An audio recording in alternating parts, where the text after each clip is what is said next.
Israel woke up on October the 7th. The Hamas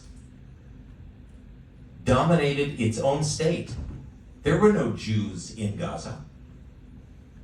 This was a country, de facto, that committed billions of your dollars, American taxpayer dollars, European Union taxpayer dollars, and the taxpayer dollars of many of the people of the fine dignitaries sitting in this room, to build the most robust underground terror network in the world that makes the London Underground look like kindergarten.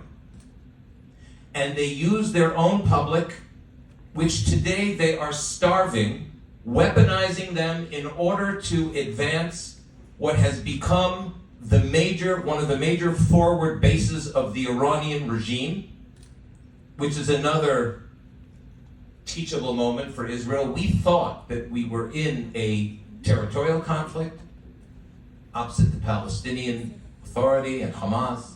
And in fact, Israel actually had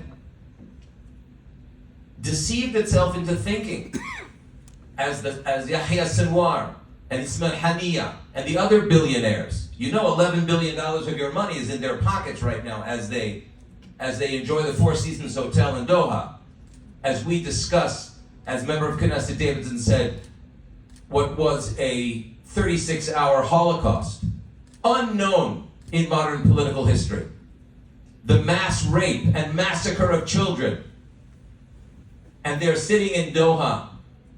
And we wonder where the international community is in standing up in this new moral moment.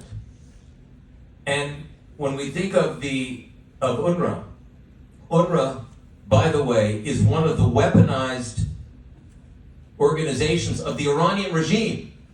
This is not a war against Hamas per se. This is a war against the Iranian regime octopus, with tentacles in Gaza, tentacles in the Hezbollah, tentacles in the Red Sea, which is now shutting down a large degree of international shipping, which is a casus belli according to international law. This is an Iranian regime war against the free world, ladies and gentlemen. And the UN and UNRWA has become a major machinery of terror for the Iranian regime.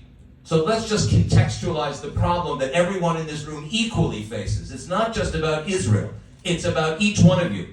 And if you want our world to be a world of liberty, of freedom, of the values that everyone in this world, in this room cherishes, we have to begin to think about, in Gaza, how we move in a multi-staged way to the deconstruction of UNRWA over time, but in the immediate future now, when they talk about, there's a great saying now since October the 7th, Yom HaCharei, the day after is now.